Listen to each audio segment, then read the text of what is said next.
ஓம் நம சிவாய நமக. தென்னாடுடைய சிவனே போற்றி, எந்நாட்டவர்க்கும் இறைவா போற்றி. சிவபெருமானிடமிருந்து பார்த்தீங்கன்னா நம்ம ஒவ்வொருவருமே அவசியம் கற்றுக்கொள்ள வேண்டிய விஷயங்களைத்தான் நம்ம இதில் பார்க்க போகிறோம். மறக்காமல் நம்மளுடைய சேனலுக்கு புதுசாக வர்றவங்க சப்ஸ்கிரைப் பண்ணி வச்சுக்கோங்க. உங்களுடைய நண்பர்களுக்கும் இந்த பதிவை பகிர்ந்து கொள்ளுங்கள். சிவபெருமானை பற்றி நம்ம எவ்வளவோ விஷயங்களை நாம் தெரிந்திருப்போம். ஆனால் அதையும் தாண்டி பார்த்திங்கன்னா அவருடைய எளிமையான தோற்றமே நமக்கு பல விஷயங்களை புரிய வைக்கிறது. அதைத்தான் நம்ம இந்த பதிவில் பார்க்க போகிறோம். சிவபெருமான் பார்த்திங்கன்னா அனைத்து கடவுளுக்குமே முதன்மையாக திகழ்கிறார். அவரிடம் இருந்து தான் அனைத்துமே தோன்றியிருக்கிறது. சிவபெருமானிடம் நம்ம பெரும்பாலும் வேண்டுவது என்னன்னு பார்த்திங்கன்னா வருமானம், ஒரு வரம் வேண்டும் அப்படிங்கிறது மட்டும்தான் நம்மளுடைய அதிக தேவைகளாக இருந்திருக்கும். அவரிடமிருந்து பல நல்ல விஷயங்களையும் நாம் கற்றுக்கொள்ளலாம். இது நீங்கள் பார்த்தீங்கன்னா உங்களோட அன்றாட வாழ்விலும் தொழில் முறைகளிலும் நல்ல முன்னேற்றம் காண உதவும். சிவனின் படர்ந்த ஜடாமுடியில் இருந்து ருத்ரதாண்டவம் ஆடும் அவரது பாதம் வரை நம்மளுடைய வாழ்க்கைக்கு தேவையான பல நல்ல விஷயங்களையும் நற்பண்புகளையும் சூட்சமமாக கூறுகிறார். அப்படிப்பட்ட விஷயங்களை தான் நம்ம இதில் தெரிந்து கொள்ளப் போகிறோம். இயல்பாகவே பார்த்திங்கன்னா மற்ற கடவுள்களுடன் நம்ம ஒப்பிட்டு பார்க்கும் பொழுது சிவபெருமான் மிகவும் எளிமையான தோற்றம் கொண்டவராக இருப்பார். ஆனால் மிகவும் உடல் திறன் அதிகமாகவும் திடகாத்திரமாகவும் காட்சியளிக்கும் கடவுளாக திகழ்பவர் தான் சிவபெருமான். இதிலிருந்து எளிமையாக இருப்பவர்களின் வாழ்க்கை தான் நல்ல உயர்வான திடமான நிலைக்கு செல்லும் என நாம் தெரிந்து கொள்ளலாம். மக்கள் வீண் பகட்டை தவிர்ப்பது அவர்களுக்கு தான் நல்லது. சாதாரணமான நிலை தான் நல்ல ஒரு முன்னேற்றத்தை கொடுக்கும். நல்ல ஒரு உடல் அமைப்பையும் ஆரோக்கியமான வாழ்க்கைக்கும் அதுதான் உகந்தது அப்படிங்கிறத சிவபெருமானுடைய அந்த உடல் தோற்றமே நமக்கு உணர்த்தி விடுகிறது. அந்த வகையில் பார்த்திங்கன்னா நம்ம அவருடைய உடல் அமைப்பை வைத்தே நம்மளுடைய வாழ்க்கைக்கு தேவையான பல அற்புத விஷயங்களை நம்ம இதில் தெரிந்து கொள்ளலாம். சிவபெருமானுடைய ஜடாமுடி நமக்கு உணர்த்துகின்ற விஷயத்தை நம்ம முதல்ல பார்க்கலாம். சிவபெருமானின் நேர்கொண்ட உயர்ந்து காணும் ஜடாமுடியின் மூலம் ஒருமுகமாக இருக்கும் உடல், மனம் மற்றும் ஆத்மா உங்களது உடல் நிலையையும் மனநிலையையும் அதிகரிக்க செய்யும் மற்றும் உங்களை அமைதியான நிலையை ஆட்கொள்ள உதவும். உங்கள் செயல்களில் ஒருமுகத்தோடு செயல்பட பயன் தரும். சிவபெருமானுடைய நெற்றிக்கண் பார்த்திங்கன்னா நமக்கு கூறுவது என்னவெனில், நமக்கு பின்னால் இருக்கும் பிரச்சனைகளையும் எதிர்கொண்டு அதை தகர்த்தெறிந்து முடியாது என்பவற்றையும் முடித்து காட்ட வேண்டும் என்பதே அது உணர்த்துகின்றது. சிவபெருமானுடைய நெற்றிக்கண் பார்த்திங்கன்னா அது ஞானக்கண் என்றும் வழங்கப்படுகிறது. ஒரு ஞானத்தால் பார்த்திங்கன்னா அனைத்து பிரச்சனைகளையுமே வெற்றி கொண்டு அதை நம்ம சரி செய்து விடலாம் அப்படிங்கிறதையும் இது உணர்த்துகிறது. அதனால் எந்த ஒரு பிரச்சனையுமே நம்ம ஞானக்கண்ணால் பார்க்கும் பொழுது அது நமக்கு எளிதாக தான் தெரியும். நம்ம வெறுங்கண்களாக பார்க்கும் பொழுது அது ஆபத்தாகத்தான் இருக்கும். அதை ஞானக்கண்களாக நம்ம கடந்து போகின்ற போது அது நமக்கு சுலபமான முறையில் ஒரு வெற்றி அளிக்கக்கூடியதாக இருக்கும். சிவபெருமானுடைய திரிசூலம் உணர்த்தும் உண்மை அப்படின்னு பார்த்தீங்கன்னா, திரிசூலம் மூலமாக நாம் அறிய வேண்டியதும் நமது மனம், அறிவாற்றல், தன்முனைப்பு ஆகியவற்றை கட்டுப்படுத்தினோம் எனில் நமது வேலைகளில் சிறந்து செயல்பட இயலும் மற்றும் தோல்விகளை தகர்த்தெறியலாம் என்பனவாகும். திரிசூலத்தில் உள்ள அந்த மூன்றுமே நம்மளுடைய மனது, அறிவாற்றல், தன்முனைப்பு ஆகியவற்றை கட்டுப்படுத்தினாலே நம்மளுடைய வேலைகள் எல்லாத்தையுமே நம்ம திறம்பட செய்யலாம். தோல்விகள் அப்படிங்கிறதே நமக்கு இருக்காது. அதையும் தகர்த்தெறிந்து நம்ம வெற்றி காணலாம் அப்படிங்கிறத உணர்த்துகிறது. சிவபெருமானுடைய அந்த ஆழ்ந்த நிலை, அதாவது தியான நிலையில் இருப்பது சிவபெருமானின் ஆழ்ந்த நிலை உருவின் மூலமாக நாம் அமைதி மற்றும் பொறுமையை கையாளும் போது நம்மளுடைய தினசரி பிரச்சனைகளையும் கவலைகளையும் எளிதாக கடந்து தெளிவான மனநிலை பெறலாம் என்பதே ஒரு சிறந்த எடுத்துக்காட்டாக இருக்கின்றது. அதாவது அமைதியின் மூலமாக நம்மளுடைய அனைத்து பிரச்சனையுமே தீர்ந்து விடலாம். தினந்தோறும் நம்ம தியானங்களும் யோகாசனங்களும் மேற்கொள்ளும் பொழுது பார்த்திங்கன்னா நம்மளுடைய உடலும் சரி மனமும் சரி ஒரு அமைதியான ஆழ்ந்த நிலைக்கு போகும். பொறுமையாக எந்த ஒரு விஷயத்தையுமே கையாளக்கூடிய நம்மளுடைய மனதானது அந்த பக்குவப்பட்டுவிடும். அதற்குத்தான் நாம் அமைதியான முறையில் சில விஷயங்களை ஈடுபடும் பொழுது நாமளும் செயல்பாடுகள்லேயும் அந்த அமைதியான முறையில் எப்படி வெற்றி காணலாம் அப்படிங்கிறத நம்ம தெரிந்து கொள்ளலாம். அதனால் தினந்தோறும் பார்த்திங்கன்னா ஈசனை போல நாமளும் பத்மாசனத்தில் அமர்ந்து சிறிது நேரம் அவரை நினைத்தும் சரி நல்ல ஒரு சிந்தனைகளை நம்ம ஈடுபடுவது நமக்கு அமைதியான சூழ்நிலையை உருவாக்கும். நாம் ஈசனை போலவே அவரை பற்றின சூழல்களை பின்தொடர்ந்து வரும் பொழுது நாம் ஈசனாகவே மாறிவிடுகிறோம். அடுத்து பார்த்திங்கன்னா சிவபெருமானின் சாம்பல், அதாவது உடல் முழுவதும் சிவபெருமானின் தேகத்தில் இருக்கும் சாம்பல் நமக்கு உணர்த்துவது என்னவென்றால் பார்த்திங்கன்னா, நம்ம வாழ்க்கையில் எதுவுமே நிரந்தரம் அல்ல, அனைத்துமே கடந்து போக பழகிக்கொள்ளணும். அதனால் எதற்காகவும் மனக்கவலைப்படாமல் துயரம் கொள்ளாமல் உங்கள் தோல்விகளிலிருந்து மீண்டெழுந்து வாருங்கள் என்பதே ஆகும். ஒரு பிடி சாம்பல் அப்படிங்கிறது தான் நம்மளுடைய கடைசி வாழ்க்கையாக இருக்கும் அப்படிங்கிறது நமக்கு தெரிந்தது தான். அதனால் எந்த ஒரு நிகழ்வாக இருந்தாலுமே நம்ம வாழ்க்கையில் ஒரு கசப்பான நிகழ்வுகள் நடந்து கொண்டு இருக்குன்னா அதற்காக நம்ம மனந்தளராமல் அடுத்தடுத்து நம்ம கடந்து போய்கொண்டே இருக்கணும். நம்ம அந்த கசப்பான நிகழ்விலே இருக்கும் பொழுது பார்த்திங்கன்னா அது நமக்கு மிகுந்த வேதனை அளிக்கக்கூடியதாகவே இருக்கின்றது. அதனால் எவ்வளோ பெரிய துயரமான விஷயங்கள் நமக்கு நடந்தாலும் அதிலிருந்து கடந்து போவதற்கு பழகிக்கொள்ளணும். ஏன்னா எதுவுமே நிரந்தரம் இல்லாத போது அந்த நிரந்தரம் இல்லாத விஷயத்தை நினைத்து கொண்டு நாம் அது போயிருச்சு, அது நம்மக்கிட்ட இல்லையே அப்படின்னு வருத்தப்பட்டுக்கிட்டு இருக்கோம்னா அடுத்தடுத்து நம்மளுடைய வாழ்க்கையானது போகாது. நாம் அப்படியே அந்த இடத்துல இருக்க வேண்டியதான். அதனால் எதுவுமே நிரந்தரம் இல்லை அப்படிங்கிறத மீண்டும் ஒரு தடவை நம்ம உறுதி செய்து கொண்டு அடுத்த வாழ்க்கை நம்ம என்ன செய்ய போகிறோம், அடுத்த செயல்களில் நம்ம என்ன செய்யணும் அப்படிங்கிற அந்த கவனத்துக்கு நம்ம போயிடணும். அதனால் விட்டு போனதை நினைத்து வருந்தாமல் இறைவன் எப்பொழுதுமே நம்ம கூட இருக்கிறார் அப்படிங்கிறத மட்டும் முழு மனதோடு நம்ம நினைத்து கொண்டாலே போதும். அடுத்து சிவபெருமானுடைய நீலகண்டன் அந்த பெயருக்கு பின்னால் இருப்பதன் காரணம் பார்த்திங்கன்னா சிவபெருமானின் நீல நிற தொண்டை தான்.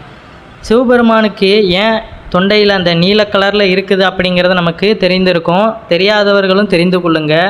ஆழகால விஷத்தை, அதாவது பார்க்கடலை கடையும் பொழுது அதிலிருந்து வந்த ஆழகால விஷத்தை சிவபெருமான் பருகுதுனால அது அவருக்கு உடலில் போயிடக்கூடாது அப்படிங்கிறதுக்காக பார்வதி தேவியார் பார்த்திங்கன்னா அவருடைய தொண்டையிலேயே அதை நிறுத்தி வச்சிட்டாரு. அதனால தான் அவருக்கு நீலகண்டன் அப்படிங்கிற பெயரும் வந்திருக்கு. சிவபெருமானின் நீல நிற தொண்டையின் மூலம் நம்ம அறிந்து கொள்ள வேண்டியது என்னன்னு பார்த்திங்கன்னா, நமக்கு எவ்வளவு கோபம் வந்தாலுமே அதை கட்டுப்படுத்த கற்றுக்கொள்ள வேண்டும். தேவையில்லாமல் அதை நம்ம மற்றவர் மீது திணித்து நாமளுடைய அந்த மனநிலையை நாமளே குறைத்து கொள்ளக்கூடாது அப்படிங்கிறது தான் இது உணர்த்துவது. பெரும்பாலும் பார்த்திங்கன்னா நாம் அதிகப்படியான கோபம் மேற்கொள்ளும் பொழுது பார்த்திங்கன்னா அது நமக்கு தேவையில்லாத விஷயங்களில் நமக்கு அது பெரிய அளவில் துன்பத்தை ஏற்படுத்திவிடும். அதனால் கோபம் கொள்வதை நம்ம பெரிதளவு குறைத்து கொண்டாலே அது நம்மளுடைய வாழ்க்கையை மேலும் வளமாக்கும். அடுத்ததாக பார்த்திங்கன்னா சிவபெருமானின் உடுக்கை. சிவபெருமானின் உடுக்கையின் மூலமாக உங்கள் உடலின் அனைத்து எண்ணங்களையும் ஒருமுகமாக செயல்படுத்தும் பொழுது உங்கள் உடல் சுத்தமாகி நோயின்றி வாழ உதவுகிறது என்பதே மூலமாகும். அதாவது ஒருமுகமாக அப்படின்னு பார்த்திங்கன்னா எல்லாத்தையுமே நம்ம ஒரு விஷயத்தில் ஈடுபடும் பொழுது முழு கவனத்தையுமே அதன் மீது செலுத்தணும். இப்போ வேறு சிந்தனையில் இருந்து கொண்டு அதன் மீது நம்ம பற்று வைத்தோம் அப்படிங்கிற பட்சத்தில் பார்த்திங்கன்னா அது நிறைவடையாது. ஏதோ நாம் வேறு சிந்தனையில் இருக்கும் பொழுது ஒரு வேலையில் தெளிவாகவும் அதை செய்ய முடியாது, அதில் நமக்கு முழு வெற்றியும் கிடைப்பது கிடையாது. அதனால் முழு ஈடுபாடோடு செய்யும் பொழுது பார்த்திங்கன்னா நமக்கு அது வெற்றியும் கிடைக்கும், எந்த ஒரு பாதிப்பும் நமக்கு ஏற்படுத்தாது.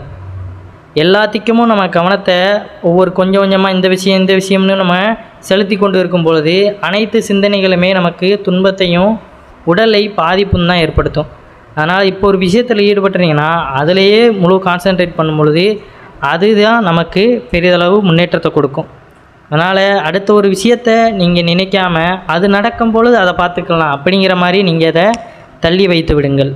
அடுத்து பார்த்திங்கன்னா சிவபெருமானின் ஜடாமுடியில் இருக்கும் கங்கை. சிவபெருமானின் தலையில் இருக்கும் கங்கை நமக்கு உணர்த்துவது உங்களது அறியாமையின் முடிவில் ஒரு தேடல் பிறக்கிறது, அந்த தேடலில் இருந்து தான் உங்களுக்கான புதிய வழி தென்படுகிறது என்பதே ஆகும். நாம் சில நேரங்களில் பார்த்திங்கன்னா ஒரு நல்ல வழிகள் நமக்கு பிறக்கும் பொழுது அதை நம்ம ஏற்றுக்கொள்வது கிடையாது. இப்போ நிறைய நாட்களில் நம்ம இறைவனை வேண்டியிருப்போம், நமக்கான நல்ல வழி பிறக்காதா அப்படிங்கிற மாதிரிலாம் நம்ம வேண்டி கொண்டு இருப்போம். அப்போ அந்த வழி பார்த்திங்கன்னா ஒரு சில சூழ்நிலைகள் மூலமாகவோ இல்லை ஒரு சில மனிதர்கள் மூலமாகவோ நமக்கு வரும்பொழுது அந்த நேரத்தில் நம்ம சுதாரிக்காமல் அறியாமையினால் ஏதோ ஒரு சாதாரண விஷயந்தான் அப்படின்னு கடந்து போகிறோம். அப்படிங்கிற பட்சத்தில் பார்த்திங்கன்னா அது நம்மளுக்கு ஒரு நல்ல தேடலாக இருக்காது. அதாவது மனிதனுக்கு ஒரு விஷயம் கிடைக்கணும் அப்படின்னா அதற்கான அந்த தேடலானது அவனுக்கு கிடைத்தாலும் அது அறியாமையின் காரணமாக அவன் விட்டுவிடுகிறான். அப்போ கடவுளிடம் நாம் வர வேண்டும் பொழுது பார்த்திங்கன்னா, இந்த ஒரு விஷயம் எனக்கு கிடைக்கணும், நல்ல வழி வரணும் அப்படின்னு நம்ம வேண்டும் பொழுது அதற்கான செயல்படுத்தும் திறனும் நமக்கு இருக்கணும். ஒரு தொழில் தொடங்கணும்னா அந்த தொழில் தொடங்கினா தான் நமக்கு வெற்றியானது கிடைக்கும்.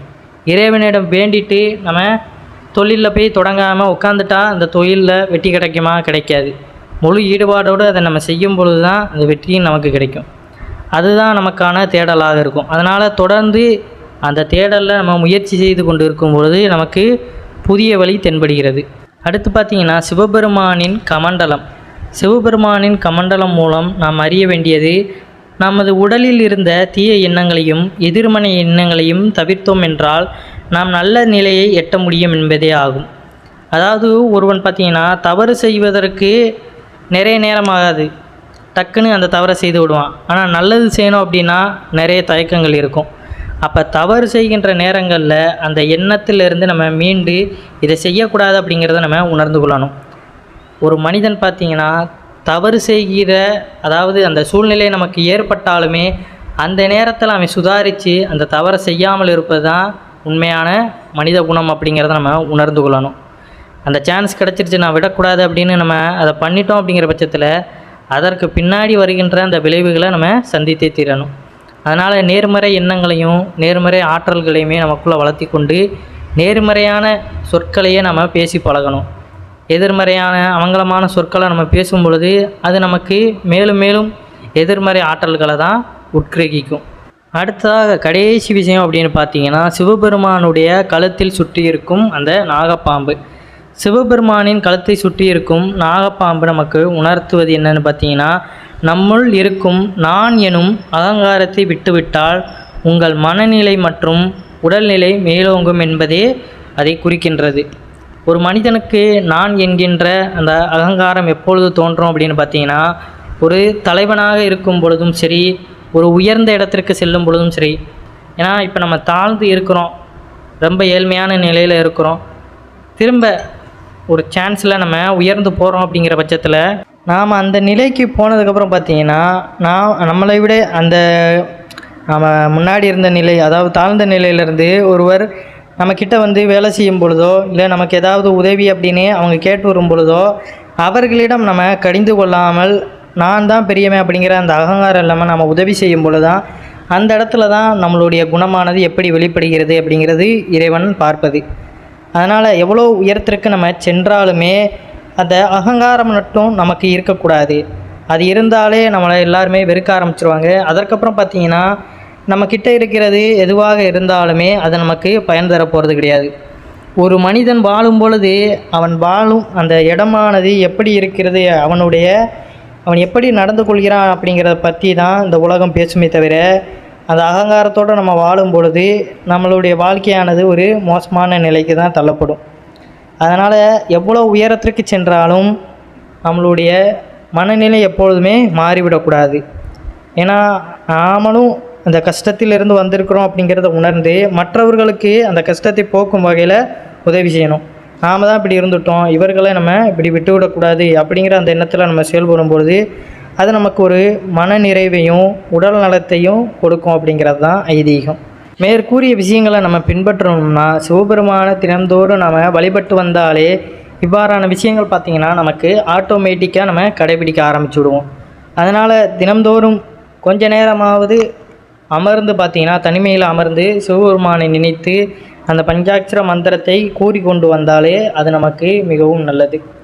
ஏன்னா ஒவ்வொரு துளியிலையுமே நமக்கு நம்பிக்கையின் காரணமாக மனிதர்களை நம்ம சில நேரங்களில் நம்மளை விட்டு போய்விட்டாலும் அதை நிரந்தரம் இல்லை அப்படிங்கிறத உணர்ந்து நிரந்தரமான ஈசன் நம்மோட எப்பொழுதுமே நம்ம கையை பிடித்து கொண்டு இருப்பார் அப்படிங்கிறத நம்ம உணர்ந்து கொள்ளணும். அதனால் ஈசனை வழிபடுங்க, அவர் நம்மளுடைய வாழ்க்கைக்கு தேவையான எல்லா அர்த்தங்களையும் புரிய வைத்து விடுவார். அனைவரும் என்றும் இறையருள் பெற்று நலமுடன் வாழ வேண்டும். நன்றி, வணக்கம். ஓம் நம சிவாய நமக.